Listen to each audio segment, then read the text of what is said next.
안녕하세요. 오늘도 사연 살롱을 찾아주셔서 감사합니다. 저는 30대 중반의 여성이에요. 많은 사람들이 보는 이 채널에 글을 올리려고 하니 참 떨리네요. 몇 년 전만 해도 제가 재밌게 즐겨보던 이 채널에 사연의 주인공이 될 줄은 몰랐는데 인생은 정말 한 치 앞도 알 수 없는 게 맞는 것 같아요. 사연 살롱에 올라온 수많은 사연을 보면서 진작에 깨달았던 건 시집살이도 참 운 나쁘게 인간 말종 같은 시댁을 만나면 연령이고 형편이고 상관없이 다 똑같이 겪는구나 라는 점이었어요. 남들 보기엔 결혼한 지 4년도 채 못 넘긴 데다 기혼자 중에서는 나이도 아직 어린 축에 속한 제가 시댁한테 당했으면 얼마나 당했겠거니 생각하실 수도 있겠지만 저도 정말 환장할 일을 겪었답니다. 보통 결혼을 한 여성분들이라면 다들 공감하시겠지만 꿈같이 달콤한 신혼생활을 보내고 나면 아이 생각이 간절해지잖아요. 저도 그랬어요. 물론 남편과 둘이 놀러 다니는 것도 참 재미있었지만 어느샌가 주변에서 아기 소식을 들려주고 아기 사진이 하나둘 올라오는 걸 보기 시작하니 조금 부러워지기 시작하더군요. 저랑 제 남편은 취미 동호회에서 만난 사이라 그런지 둘이 노는 취향이 너무 잘 맞아서 이렇게 평생 둘이서만 살아도 재미있겠다고 서로 이야기하던 시절도 있었는데도 그랬어요. 특히 저희 부부는 동호회에서 만나서 겹지인이 많았는데 함께 겹지인의 아기를 보고 온 날은 늘 같은 생각을 했죠. 여보, 선이네 아들 너무 귀엽지 않아? 선이가 애 낳았다고 한 게 엊그제 같은데 벌써 아장아장 가는 것 좀 봐. 뒤통수도 동글동글하고 다리도 동통하니 귀여워서 죽는 줄 알았어. 그러니까 눈은 어찌나 똘망똘망한지 난 남자라 그런가? 아들한테는 별로 흥미 없었거든. 그런데도 너무 귀엽더라. 아들도 저렇게 예쁜데 딸은 얼마나 더 예쁠까? 당신은 딸이 갖고 싶어? 난 낳으면 무조건 딸. 우리가 만약에 애를 낳잖아? 근데 첫째가 아들이면 무조건 둘째도 낳아야 돼. 딸이 나올 때까지. 아, 내 생각은 안 해. 하긴, 근데 나도 낳으면 셋까지 낳고 싶어. 우리 집이 3남매잖아. 언니랑 오빠랑 너무 친구처럼 잘 지내서 나도 애가 생긴다면 형제들을 만들어주고 싶어. 그거 좋지. 내가 외동이라서 서러움을 알잖아. 형제 없는 거. 안 그래 보이지만 되게 쓸쓸해. 뭐가 됐든 우리 애들은 어떻게 생겼을지 궁금하다. 선이네 아들은 선이랑 꼭 닮았던데. 그러게. 근데 보통 아들은 엄마 닮고 딸은 아빠 닮는다더라. 나도 궁금하다. 우리 닮은 우리 애들은 어떨지. 신혼 때는 휴가 때 같이 뭘 할지, 어떤 곳에 여행 가서 어떤 걸 볼지 이런 것들을 의논하느라 정신이 없었는데 어느 순간부터 저희의 대화 주제는 온통 이세에 관한 것뿐이었어요. 아기는 궁금해지기 시작하면 가진다는 얘기가 있더라고요. 저희도 주변에서 아기를 많이들 낳고 아이들을 실제로 만나보니 그 사랑스러움에 자꾸 저희 아기가 궁금해졌어요. 게다가 시댁에서도 결혼 후 1년을 넘기자 조금씩 압박 아닌 압박이 들어오기 시작했죠. 야, 나 같이 운동하는 모임 동생들은 벌써 손주를 얻었다더라. 사진이랑 영상 맨날 자랑하는데 귀엽긴 귀엽더라고. 너희는 언제쯤 낳을 생각이냐?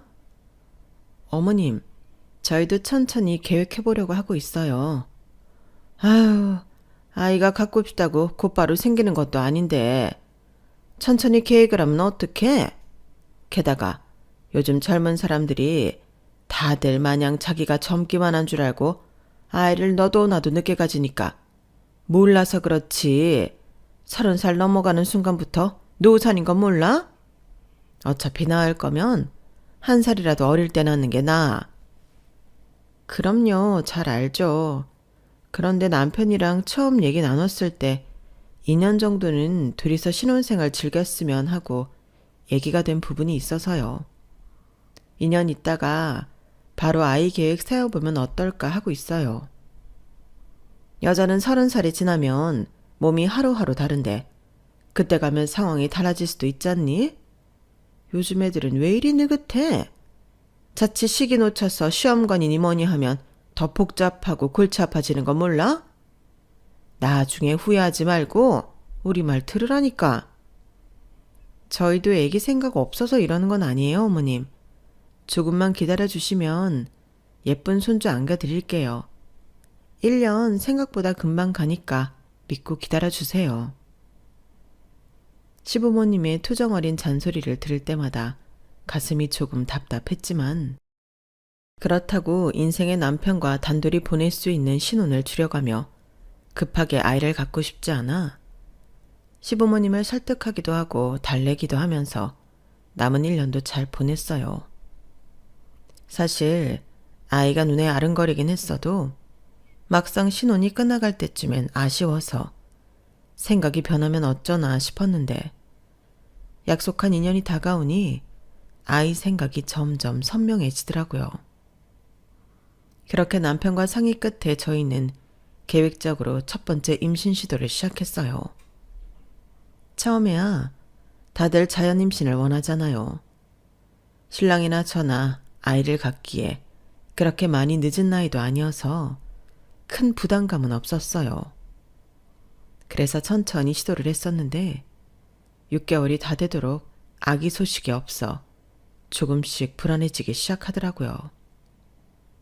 안 그래도 이러다 1년 채우는 거 아닌가 싶어 내심 불안해하고 있었는데 저희가 임신 시도를 하고 있다는 걸 알고 있는 시댁에서도 불임센터를 가봐야 하는 거 아니냐는 둥 난리 부르스를 추셨어요. 여보, 어때? 결과 나왔어? 또 한 줄이야. 아, 그래? 괜찮아. 또 시도해보자. 아직 시간 좀 있으니까. 우리 이러다 3남매는커녕 한 명도 힘든 거 아니겠지? 에이, 아니야. 40에도 낳을 사람들은 낳는데 뭐. 너무 조급하게 생각하지 말자. 스트레스 받고 있어서 아기가 안 찾아오는 걸 수도 있잖아. 알겠어. 계속 안 생기니까 자신이 좀 없네. 너무 걱정되면 우리도 난임센터 가볼까? 가면 도움을 좀 받을 수 있다고는 하던데. 그럼 주사 같은 거 맞지 않아? 배란 촉진 같은 거. 그런 건 맞기 싫은데. 왜? 어머니가 가보라셔? 꼭 그런 건 아닌데 마냥 걱정만 하고 있는 것보다 나을지도 모르니까. 그래, 솔직히 말하면 나도 마냥 가기 싫어서 미루고 있었던 것도 맞아. 한두 달만 더 있다 가보자. 무슨 자존심인 건지 이상하게 난임센터는 가기가 싫은 기분이더라고요. 괜한 고집인 건 알지만 그냥 현실을 받아들이기가 조금 힘들었던 것 같아요. 어머님 말씀대로 민기적거리다가 임신이 잘 되는 나이를 놓쳐서 난임센터에 가게 된 기분을 떨칠 수 없을 것 같아서였어요. 그래도 반년이란 시간 동안 아무런 진전도 없으니 자연스럽게 포기가 되더라고요. 그렇게 유명한 병원을 알아보고 있을 때쯤 갑자기 쎄한 기분이 들어 홧김에 임신 테스트기를 사용해봤어요. 아무런 근거도 없이 유난히 컨디션이 별로라서 해봤던 건데 세상에 그토록 기다리던 두 줄이 뜬 거예요. 그땐 하필 집에 혼자 있어서 어디 기쁜 티도 못 내고 입을 틀어막고 혼자 방방 뛰었죠. 여보, 바빠? 오늘 늦게 들어온다고 했나? 오늘 팀 회식이라서. 왜? 무슨 일 있어? 그래? 아니야. 그럼 회식 끝나고 집에 오면 말해줄게. 뭐야, 좋은 일인가 보네. 목소리가 완전 들떴는데? 그러니까 더 궁금하잖아. 뭔데? 말해봐. 아, 이런 건 얼굴 보고 얘기해야 하는데. 아이 참, 시간 끌지 말고. 알겠어. 여보, 나 임신했어. 뭐라고? 정말이야? 두 줄 떴어? 응. 당신 보여주려고 사진도 찍었어. 곧 보내줄게. 뭐? 됐어. 집에 가서 내 두 눈으로 직접 확인할 거야. 여보, 정말 고마워. 나 너무 좋아. 어떡해? 사랑해. 나도 사랑해. 너무 기분 좋다. 우리 드디어 엄마 아빠가 됐어. 그러니까, 당장 집에 가고 싶다. 오늘 좀 빠지기 어려운 회식이라서 1차만 간단히 하고 바로 집으로 갈게. 이따 봐. 에이, 천천히 와. 어떻게 천천히 가? 금방 갈 테니까 기다려. 남편은 정말로 1차만 하고 한 걸음에 달려왔어요. 현관문을 열자마자 남편이 저를 꽉 끌어 안아주더라고요. 제 뱃속에 아기가 있다고 생각하니 정말 기분이 이상하더라고요. 그날은 너무 흥분이 돼서 남편이랑 이런저런 얘기를 하느라 잠도 늦게 잤던 것 같아요. 다음날 남편과 함께 병원에 가서 임신 판정을 받고 오자 조금씩 실감이 나기 시작했죠. 양가 부모님께도 소식을 전해드리자 난리가 났어요. 세상에, 우리 딸이 임신이라니 너무 축하해. 엄만 정말 이제 여한이 없다. 몸조리 잘하고 필요한 거 있으면 이야기하고. 뭐 먹고 싶은 건 없어? 아우, 엄마, 숨 좀 쉬고 말씀하세요. 이제 막 임신한 거 알게 됐는데 먹고 싶은 건 무슨. 초기가 중요하다고 하니까 몸만 좀 조심할게요. 축하해 주셔서 감사해요. 얘야, 드디어 우리가 손주를 보는 게냐? 아유, 이거 얼른 동네방네 자랑해야지 안 되겠다. 몸 간수 잘해, 애 안 떨어지게. 낳자마자 바로 또 둘째 준비하고. 원래 애 한 번 들어섰을 때 안 쉬고 나야 쭉 임신이 된다. 아유, 첫째는 이왕이면 아들이면 좋겠구나. 네, 어머님. 아기 성별 나오려면 꽤 시간이 걸려서 나오면 말씀드릴게요. 그토록 원하시던 손주 임신 소식을 알려드렸으니 이제 정신적으로 시댁에 쪼을 일은 없을 거라 생각했는데 그 와중에도 친정 엄마와는 확연히 다르게 느껴지는 태도에 살짝 기분이 상했어요. 굳이 그렇게 말씀 안 하셔도 아기는 셋까지 생각 중이었는데 저를 무슨 손주 낳는 기계쯤으로 생각하시는 것 같더라고요. 임신을 해서 예민하게 받아들여지는 것 같기도 해서 속상한 마음은 뒤로 했죠. 제 친언니와 친오빠도 임신 선물로 이것저것 보내주고 남편도 퇴근길에 꽃다발과 케이크를 사와서 작은 축하 파티를 하면서 기분은 금방 풀렸거든요. 그땐 정말 세상을 다 가진 것 같은 기분이 들었어요. 그래서 내 눈앞에 있는 믿음직스러운 남편, 그리고 뱃속에 있는 사랑스러운 아이 말고는 아무것도 생각이 나지 않았어요. 첫 임신의 기쁨이 너무나도 큰 나머지 많은 사람들이 염려하던 사실 하나를 간과했죠. 그건 바로 임신 소식은 초기에 바로 주변에 알려서 좋을 게 없다는 점이었어요. 임신을 했다고 다니던 직장을 바로 때려칠 수는 없으니 회사를 열심히 다니고 있었던 때였어요. 한참 바쁜 시기라 회의가 퇴근 시간쯤 급하게 잡혀 야근을 하고 있었는데 아랫배가 미친 듯이 아파오더라고요. 견딜 수 있는 데까지 견디려고 했는데 배가 쥐어짜듯 아파 회의실을 박차고 나왔어요. 화장실에 가서 확인해보니 속옷에 피가 비치더라고요. 임신을 해서 생리가 끊긴 지 벌써 2달이 넘었는데 피가 비치는 게 너무 공포스러워서 제 눈이 믿기지 않았죠. 그런데 꿀렁하면서 무언가 빠지는 느낌이 들었어요. 변기 안에 핏물이 번져 있는 걸 본 순간 눈앞은 새까매지고 머릿속은 하얘졌어요. 저는 반쯤 울먹거리면서 퇴근을 했고 그 길로 남편을 불러 바로 병원으로 달려갔어요. 아이가 유산되었네요. 네? 정말이에요? 태아의 심장 소리가 들리지 않네요. 자궁도 깨끗하고 자연 배출 유산이라 따로 소파술은 하지 않아도 될 것 같습니다. 그때 제 기분이랑 다시 떠올리는 것만으로도 암담하네요. 덤덤하게 말씀하시는 의사 선생님이 괜히 원망스럽고 안쓰러운 눈으로 바라보시는 간호사님은 저를 동정하는 것 같아 기분이 안 좋았어요. 네, 그냥 그땐 온 세상이 저를 외면한 것 같아 아무것도 마음에 들지 않았어요. 멍하니 집으로 돌아가니 집 곳곳엔 임신 선물로 받았던 것들이 보여서 기운이 빠지고 우울했어요. 수수야, 엄마가 미안해. 뱃속의 아이에겐 남편과 제 이름에서 겹치는 글자를 따와 만든 수수라는 태명도 있었어요. 이름마저 붙여주었던 아기가 이젠 뱃속에 없다는 게 도저히 믿겨지지가 않았죠. 뭐가 문제였을까? 초기에는 조심해야 한다는데 왜 하필이면 그때 야근이 많았을까? 난 그 야근을 꼭 했었어야만 했나? 논리적으로 말이 되지 않는 고민이라는 걸 알면서도 스스로 끝없이 자책했어요. 그땐 제 자신이라도 원망하지 않으면 정말 못 견딜 것만 같았거든요. 양가 부모님과 주변 친구들에게 알리는 것도 고역이었어요. 수진아, 애는 잘 크고 있어? 왜 요즘은 얘기를 안 해?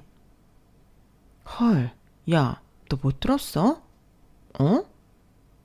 왜? 설마. 야야, 다른 얘기하자. 그래서 어제 너 누구 만났다고? 사정을 모르는 친구들은 제 마음을 쿡쿡 찌르는 질문들을 했고, 사정을 아는 친구들은 저를 배려해준답시고 눈치를 보는 게 되려 마음이 불편했어요. 그러다 보니 사람을 점점 기피하게 되더라고요. 시댁에 가도 나사가 빠진 건지 예전만큼 싹싹하게 굴지 못해서 어머님의 못마땅한 눈초리를 견뎌야 했고, 남편은 그게 신경이 쓰였는지 한동안 시댁의 사소한 경조사는 혼자 참석했어요. 그렇게 그 해 동안은 유산의 충격에서 벗어나질 못했던 것 같아요. 임신 초기 유산은 생각보다 흔하다던데 제게는 너무 큰 상처였어요. 기대가 큰 만큼 실망도 컸던 모양인지 도저히 떨쳐지지가 않더라고요. 그 다음 해쯤 되어서야 서서히 마음이 회복되는 게 느껴졌고, 남편은 제게 용기를 주었어요. 여보, 초기 유산은 정말 흔한 거래. 당신 잘못 아니야. 그러니까 우리 다시 시도해보자. 언제까지고 우울에 빠져 이러고만 있을 순 없었고. 그래서 얘기하는 거야. 이러는 동안에도 임신할 수 있는 아까운 나이가 지나가는 것 같아 남편의 제안을 받아들였어요. 그런데 유산하고 나면 애가 빨리 들어선다는 말이 있어서 그런지, 아니면 포기하고 있으면 애가 생긴다는 말이 맞는 건지, 이번엔 2개월 만에 아이가 생겼어요. 하지만 첫 번째 유산이 아픔이 너무 컸던 탓에 별로 기대는 하지 않았죠. 그땐 이상하게 임신을 해도 별로 기쁘지가 않더라고요. 방어기제가 생겨서 저도 모르게 이 아이도 언제든 유산될 수 있다는 생각을 했던 것 같아요. 그런데 이런 엄마의 마음을 아기가 알아챈 건지 이번에 가진 아기는 1개월 만에 유산이 되었어요. 불행 중 다행인 점이 있다면 지난 경험을 빌어 이번엔 임신을 했다고 여기저기 떠벌리지 않아서 이번엔 상처도 덜했던 것 같아요. 두 번째 유산을 겪고 나서는 더 조용하게 지냈던 것 같아요. 양가 부모님께도 이번엔 말씀을 드리지 않았기에 시댁 행사에도 조금씩 참여하기 시작했죠. 시댁에서는 제가 완전히 괜찮아졌다고 알고 있어서 이제는 막대해도 된다고 생각한 건지, 아니면 제가 1년간 인사도 제대로 못 드린 게 불만이었는지 전보다 태도가 좀 많이 냉랭해졌더라고요. 저도 그 부분은 죄송스러운 생각이 들어 이제라도 시댁을 잘 챙겨야겠다고 결심을 했어요. 그래서 제 나름대로 시댁에 갈 때마다 좋은 선물도 챙겨가고 작은 경조사 외에 따로 연락을 드려서 시부모님을 식사에 초대하기도 하며 신경을 썼어요. 하지만 그럼에도 시어머니의 쌀쌀맞은 태도는 바뀔 기미가 안 보였어요. 유산 전에는 애를 언제 갖냐는 주제로만 잔소리를 했었는데 이런저런 잔소리가 늘어났죠. 며느라, 국이 왜 이렇게 짜니? 밑반찬도 하나같이 맵고 짜고 니네 평소에도 이렇게 먹니? 이러면 나중에 위궤양 생기고 위암 생겨. 3대 독자인 우리 아들 위암 걸리면 네가 책임질 거니? 많이 짜세요. 이 사람도 간이 짭조름한 걸 먹어서 일부러 간을 이렇게 맞추다 보니 어머님 아버님 입맛에는 좀 짜게 됐나 봐요. 다음에는 좀 슴슴하게 해드릴게요. 입맛을 이렇게 못 맞출 거면 매번 집에만 부를 게 아니라 밖에 나가서 외식이라도 좀 하자고 해라. 어? 맛있는 집은 둘이서만 다니니? 옆에 순자 언니네 며느리는 무슨 날만 되면 호텔 뷔페 예약해준다더라. 어머님 아버님께서 집밥을 좋아하신다고 남편한테 들어서요. 밖에서 외식하시는 걸 별로 안 좋아하시는 줄 알고 해드렸어요. 다음엔 저희도 맛있고 좋은 데 가서 식사 대접해드릴게요. 제가 뭘 안 해드리는 것도 아니고 해드려도 이건 이래서 불만, 저건 저래서 불만이라고 하시니 나중엔 점점 지치더라고요. 여보, 어머님 말이야. 나한테 뭐 마음에 안 드는 거 있대? 요즘 따라 잔소리가 너무 심해지신 것 같지 않아? 나 시댁 식구들 만날 때마다 너무 힘들어. 그냥 좀 적당히 맞춰드려. 원래 시부모 비위 맞추기 쉽나? 시어머니 눈엔 며느리 하는 거 다 마음에 안 들지. 하루는 정말 답답한 마음에 남편에게 하소연도 할 겸 물었는데 저렇게 퉁명스러운 대답이 날아왔어요.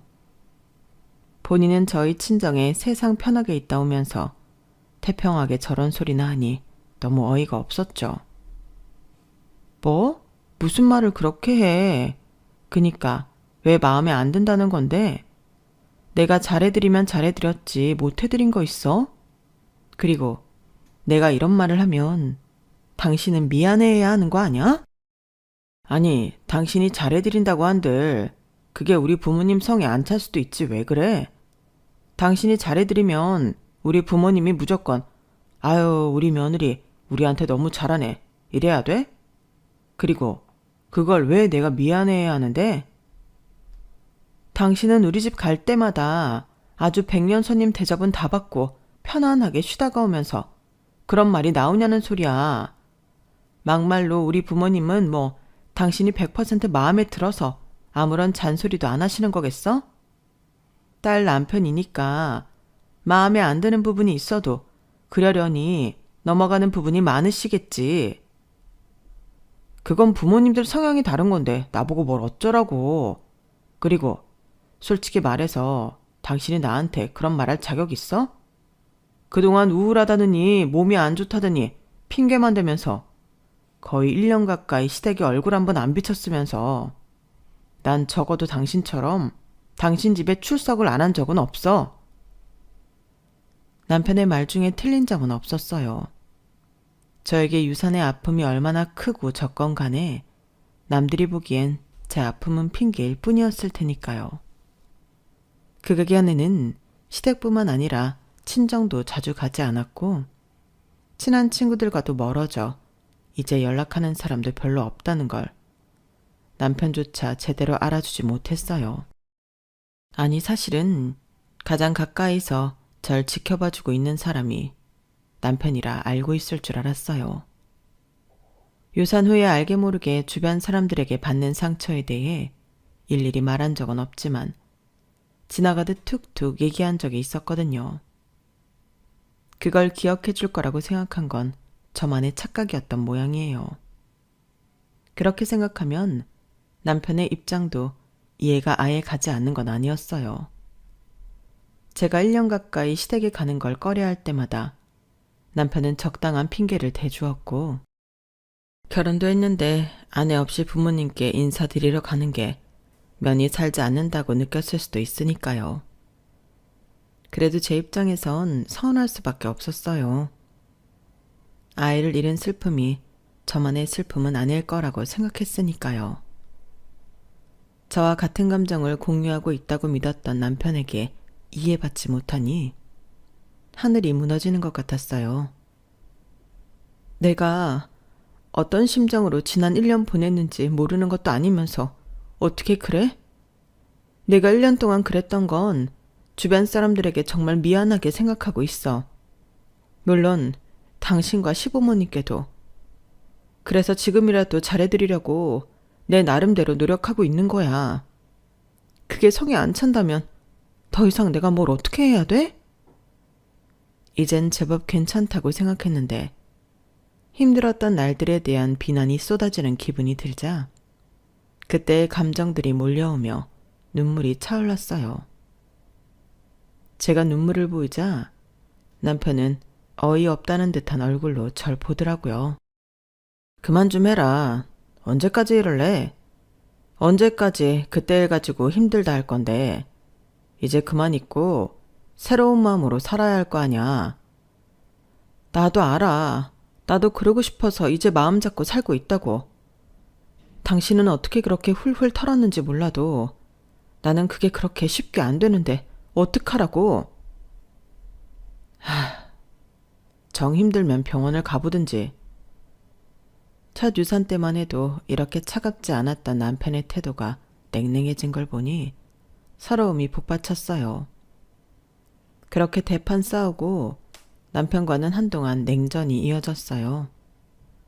하지만 시간이 지날수록 제 감정을 빼놓고 생각하니 남편이 제가 아파하는 동안 마냥 괜찮지는 않았겠다 싶긴 하더라고요.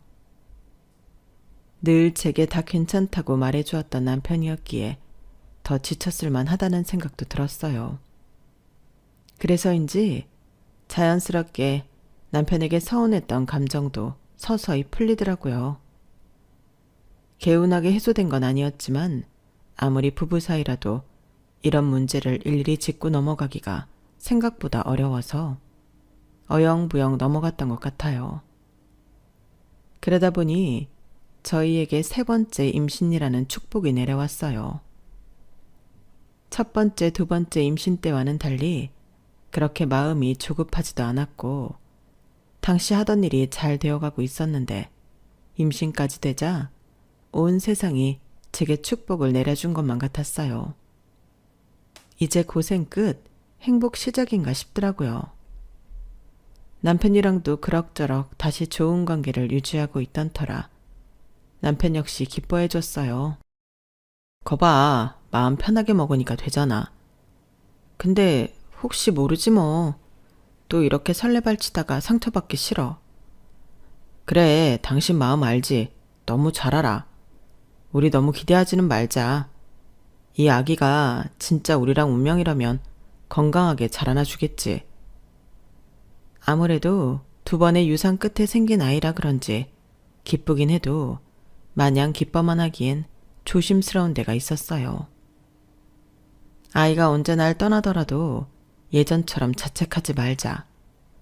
이제는 자연스러운 일이다 생각하기 위해 끊임없이 마음을 다잡았죠. 제가 큰 기대를 갖지 않아서 아기가 부담이 덜했는지 생각보다 아이는 쑥쑥 잘 자라났어요. 임신 초기를 넘어 중기로 무사히 넘어오자 이런 적이 처음이라서 기쁘기보다 얼떨떨하더라고요. 안정기에 접어들어 주치의 선생님께서 주변에 알려도 된다고 말씀을 해주셨고 저는 그때서야 양가 부모님 그리고 친구들에게 이야기를 했어요. 주변에서 셀 수 없이 많은 축하를 받으면서 제 인생에서 이렇게 행복한 때가 있었나 생각이 들더라고요. 아이를 갖고 나서는 다니던 직장도 과감하게 그만뒀어요. 제 직업 특성상 프리랜서로도 할 수 있는 일이라 형태를 프리랜서로 바꿔서 재택으로 틈틈이 일을 받아 했죠. 한참 일이 잘 될 때 그만둔 거라 조금 아쉽긴 했지만 지금 어느 때보다도 중요한 건 제 아가였어요. 이렇게 어렵게 찾아와준 아기를 다시는 잃고 싶지 않았거든요. 그러는 와중에도 제가 우울하고 힘들었던 시기에 시댁에 자주 방문하지 않았던 게 서운하다고 했던 남편을 위해 시댁에 가는 건 게을리하지 않았어요. 이제는 마음이 예전만큼 힘들지도 않았고 만삭이 되기 전까지는 남편이 운전해주는 차를 타고 다니면 되어서 시댁을 오가는 게 그렇게 힘든 일은 아니었거든요. 임신한 몸으로도 움직일만 할 때까진 꼬박꼬박 시댁에 가서 시부모님을 챙겨들었던 것 같아요. 그런데 문제는 나중이었죠. 배가 눈에 띄게 부르기 시작할 때쯤부터는 몸도 너무 무겁고 아예 외출을 안 하고 싶더라고요. 부른 배를 짊어지고 어딘가를 나간다는 게 괜히 불안하기도 하고 컨디션도 영 좋지 않았어요. 그래서 정말 필요한 일이 아닌 이상 외출을 아예 삼가하고 있었죠.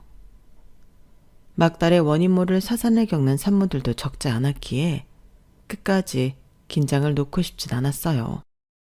여보, 엄마 아빠가 당신 너무 보고 싶어 하시는데 배부른 거 궁금하다고 한번 오래. 어? 여보, 나 당분간은 밖에 안 나가고 싶어. 알잖아. 괜히 돌아다녔다가 잘못되기라도 하면 나 그땐 진짜 못 살아. 그동안 꼬박꼬박 갔으니까 출산할 때까지는 좀 봐주라. 당신이 중간에서 말 좀 잘 전해줘. 내가 운전해서 가는데 무슨 상관이야. 차 시트 젖혀줄 테니까 당신은 누워만 있어. 한숨 눈 붙이고 나면 도착하니까 찾아뵙자. 그냥 뭐라 둘러댈 말도 없어 이젠. 아니, 내가 불안하고 싫다니까. 요즘 배 나오고 나서는 뭘 해도 몸이 피곤하고 아파. 이렇게 컨디션 안 좋을 때 별로 뵙고 싶지 않아. 제 단호한 태도에 남편은 이해할 수 없다는 듯 쳐다보더라고요. 뭐가 그렇게 불안한데? 안전기로 접어든지 노래고 건강하게 낳기만 하면 되는데 왜 아직도 불안해해? 막달에 운 나쁘게 아이 잃는 산모가 있대. 나 이렇게 뱃속에서 힘들게 키운 아기 단 한순간의 실수로 잊고 싶지 않아. 조심해서 나쁠 건 없잖아. 그렇긴 한데 당신 마음 우울하고 힘들다고 시댁 피한 게 1년이야. 그때야 당신이 너무 힘들어하니까 마음껏 슬퍼하게 내버려 뒀지만 언제까지 당신 좋은 것만 하고 살 순 없잖아. 사람이 할 도리는 하고 살아야지. 그전이야 당신 사정 잘 아니까 우리 집에서도 그렇게 뭐라 안 했지만 지금은 이해 못 하실 거야. 아니 상식적으로 어떤 어른들이 만삭인 임산부한테 오라가라 해. 그게 더 이상한 거야. 당신도 참 너무한다. 그럼 당신이 오가는 거 아니면 괜찮은 거야? 부모님한테 오라고 하는 건 괜찮아? 아니 그렇게 오고 싶으시대? 그래 그럼 오시라 해. 대신 난 방에 누워서 쉬고 있을 테니까 시댁 식구들 챙기는 건 당신이 전적으로 맡아. 배부른 게 보고 싶다고 하셨으니까 난 그것만 보여드리고 안에 들어갈 거야. 분명히 말했다. 그래 알겠어. 그래도 설마 싶은 마음이 있었는데 남편은 정말로 시댁 식구들을 불렀고 그 사람들은 부른다고 정말로 왔더군요. 아기를 생각해서 불쾌한 생각은 하지 말아야 하지만 너무 언짢았어요. 세상에 배 많이 나왔네? 좀 있으면 손잡을 수 있겠어. 태동은 잘 느껴지나? 어머님이 제 배를 보시더니 갑자기 입고 있던 박스티 속으로 손을 쑥 넣어 배를 만지셨어요.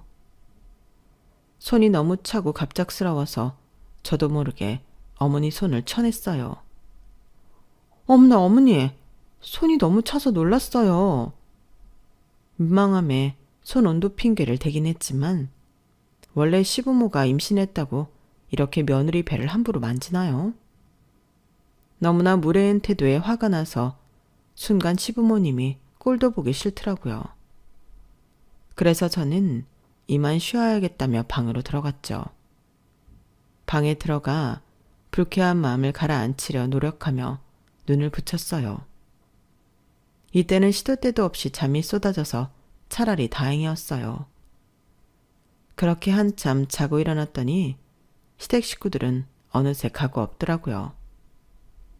여보, 어머님이랑 아버님 가셨어? 당신이 방에 박혀서 잠만 자니까 뭐하러 오래 계셔? 진작 가셨지. 뭐야? 화났어? 아니야, 됐어. 오늘이야 엄마 아빠가 당신 궁금하다고 온 거니까 그렇다 치고 다음엔 절대 이러지 마. 당연히 안 그러지. 나도 컨디션이 안 좋았어 그랬어. 알잖아. 애초에 시댁 식구들이 오기 전부터 방에 들어가 쉴 거라고 선포했었고 알겠다고 시댁 식구들을 부른 건 남편이었어요. 그래서 당연히 이해해 줄 줄 알았는데 남편은 뭐가 그렇게 불만인지 입을 꾹 다물더라고요. 저도 더 싸우고 싶진 않아서 속에 천불이 나는 걸 꾹 참고 넘겼어요. 그렇게 몇 주가 지났고 출산을 3주 정도 앞둔 날이 다가왔어요. 이때부터는 컨디션 조절을 못하면 조산을 할 수가 있어서 더욱더 조심해야 했죠. 여보, 내일 엄마 생신인 건 알지? 어머, 맞다. 세상에, 내 정신 좀 봐. 완전히 잊고 있었어. 요새 정신이 없어서. 그럴 줄 알았다, 내가.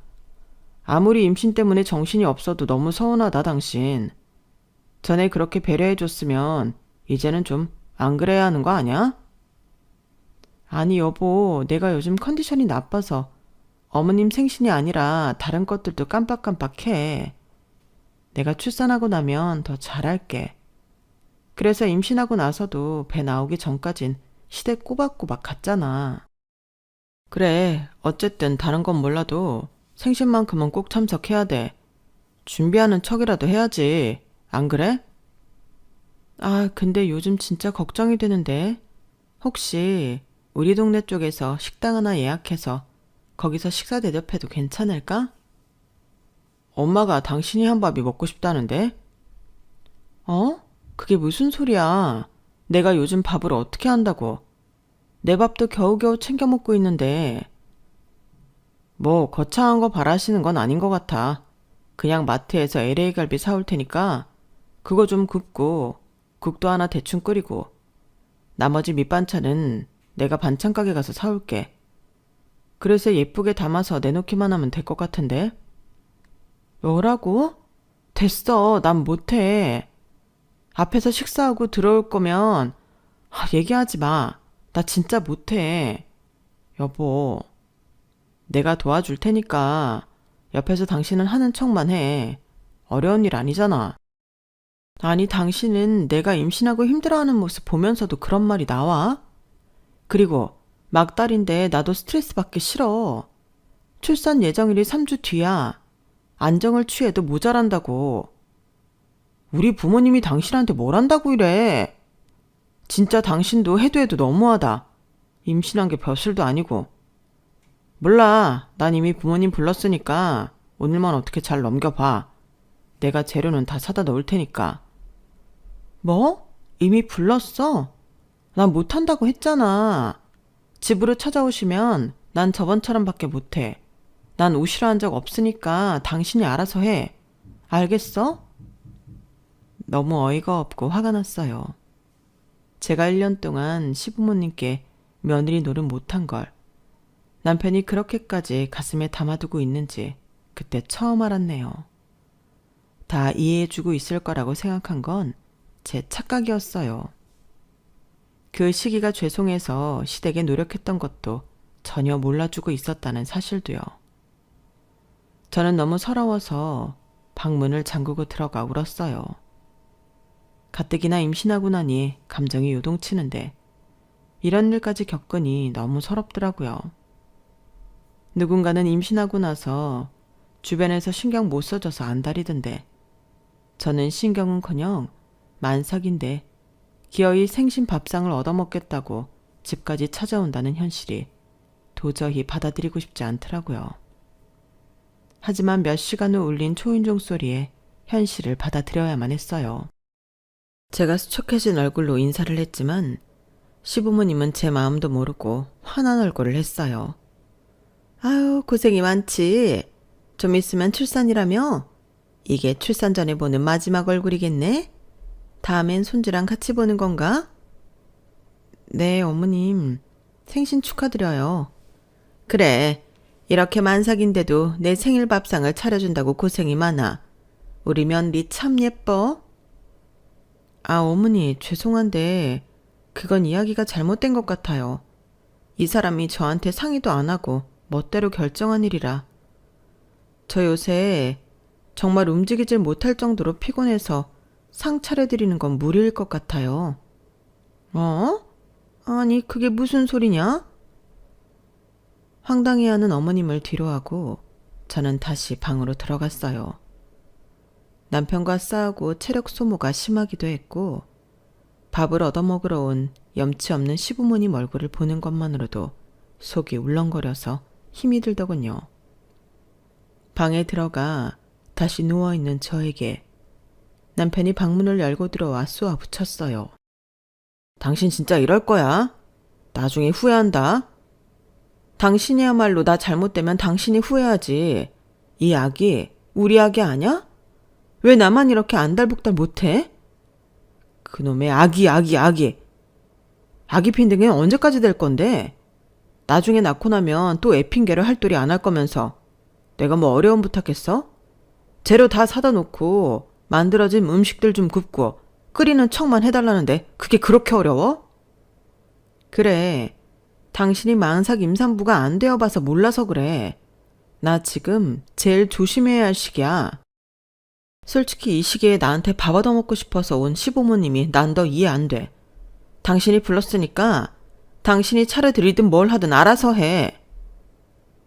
남편이 나가자마자 문을 잠그고 다시 침대로 들어갔어요. 조금 있으니 남편이 음식을 차리는지 밖에서 맛있는 냄새가 스멀스멀 퍼지더라고요. LA 양념갈비 냄새에 아이도 반응을 하는지 배를 발로 마구마구 차더군요. 이 와중에도 아기는 저게 맛있어 보이나 싶어서 그나마 애 때문에 웃음이 났어요. 조금 있으니 밖에서 식사를 하는 소리가 들리더라고요. 솔직히 아무리 미워도 밥 먹을 때는 따로 챙겨주거나 할 줄 알았는데 남편은 밖에서 들어오질 않았어요. 그렇다고 제가 나가서 밥만 쏙 얻어먹고 들어오기도 민망해서 그냥 방에 있었죠. 허기짐이 느껴지니 또 남편이 원망스러웠어요. 임신할 때 서럽게 하면 평생 기억난다는데 오늘 일은 정말 잊지 못할 것 같았죠. 이 모든 상황이 스트레스라 다시 잠을 청했어요. 스트레스도 받지 않고 배고픔도 잊을 수 있을 것 같았거든요. 그런데 몇 시간이 지났을까? 갑자기 잠가놨던 잠금담치가 달칵거리면서 풀리더니 문이 확 열어져 쳐졌어요. 예, 넌 또 자니? 어머니, 너는 어떻게 돼 내가 정말? 내가 웬만하면 임산부라고 봐주려고 했다만 곱씹을수록 이건 좀 아닌 것 같다. 세상에 어떤 며느리가 너처럼 이렇게 유난을 떨어. 우리 때는 일하다 애 낳는 사람도 많았어. 그런데 겨우 밥상 좀 차리는 걸로 이렇게 상전 행세를 해? 갑작스럽게 방문을 열어젖힌 어머니 때문에 저도 머리 끝까지 화가 올랐어요. 더 이상은 참을 수가 없었죠. 어머님, 제가 상전 행세를 하는 게 아니라 이 와중에도 밥을 얻어 먹어야겠다는 어머님이 상전 행세를 하시는 거죠. 어머님은 만삭 임산부한테도 그렇게 밥을 얻어 드셔야겠어요? 언제는 집에서 한 밥 싫다면서요. 제가 입만 못 맞춘다면서요. 꼬박꼬박 식사 차려드릴 땐 그렇게 불만이시더니 이제 와서 밥을 얻어먹고 싶으세요? 뭐야? 그렇잖아요. 게다가 무례하기 짝이 없게 차가운 손을 제 맨살 배에 갖다 대질 않나. 어머니 아니었으면 손이 먼저 나갔을 텐데 간신히 참았네요. 어디 가서 남한테도 그런 선 넘는 행동 하시는 거 아니죠? 야, 너 이런 나쁜 년이? 나쁜 건 어머님이란 생각 안 드세요? 어떻게 사람이 눈치도 없고 염치도 없고. 지난번에 찾아왔을 때 제 반응 보셨으면 출산할 때까지 볼 생각을 말아야지. 어쩜 그 나이가 되도록 눈치도 염치도 없으세요? 어머님은 혹시 임신하셨을 때 어땠는지 다 까먹으신 거예요? 하도 옛날 일이라? 야, 너 당장 일어나. 어디 어른이랑 이야기하는데 경우 없이 누워서 꼬박꼬박 말대답을 해? 몸 안 좋아서 누워있겠다는 사람 방문 따고 들어온 건 어머니세요. 이 꼴이 보기 싫었음 방문도 따지 말아야죠. 여기 제 집이에요, 어머님. 너 애 낳으면 보자. 내가 한 번이라도 봐주나. 네가 한 짓 다 너한테 돌아오게 되어 있어. 네가 이러는데 네 자식은 너한테 효도할 것 같아? 저도 제 자식한테 남의 집 부모 효도하라고 할 생각 없는데요. 효도는 아드님한테 직접 받으세요. 남의 집 귀한 자식한테 받을 생각 마시고요. 아들한테 밥 얻어먹었으면 됐지. 꼭 며느리한테 얻어먹어야 하나요? 구질구질하게 뭐 그런 걸 따지세요? 야! 당신 참 너무하다. 엄마한테 이렇게까지 말해야겠어? 엄마가 속상해서 당신한테 뭐라 하는 건데? 너희 어머니 데리고 나가. 닭골도 보기 싫으니까. 뭐? 나가라고. 니네 엄마 편 들 거면 엄마랑 살지. 나랑 왜 결혼했어? 그렇게 효도하고 싶고 네 부모님이 이해가 잘 되면 부모님이랑 살아. 나가. 나가라고. 남편이 편을 드는 모습까지 보자 눈이 뒤집혀버렸어요. 저는 흥분해서 소리를 질러댔고 그 순간 갑자기 배가 확 아프더라고요. 속옷이 젖는 듯한 느낌과 함께 아찔한 기분이 들었어요. 제 상태가 이상한 걸 눈치챘는지 남편도 급하게 나갈 준비를 했어요. 그렇게 정신 차려보니 병원이었어요. 의사 선생님이 아이가 예정보다 빨리 태어날 것 같다고 하더라고요. 그대로 입원해서 제왕절개가 가능한 의사 선생님을 배정받았어요. 아직 3주나 남았다고 아무런 준비도 하지 않았는데 갑자기 제게 닥친 상황들이 너무 믿기지가 않았어요. 모든 건 눈 깜빡할 새 지나갔고 마취가 풀리고 몰려오는 통증과 인큐베이터에 들어가 있는 아기를 보자 그제서야 제가 아이를 낳았다는 사실이 실감이 나더라고요. 병원에선 스트레스를 받으면 아이를 조산할 위험이 있는데 무슨 일이 있었냐고 하더라고요. 그 얘기를 듣는데 마지막까지 절 괴롭히던 시어머니와 남편이 떠올라 다시 화가 치밀어 올랐어요.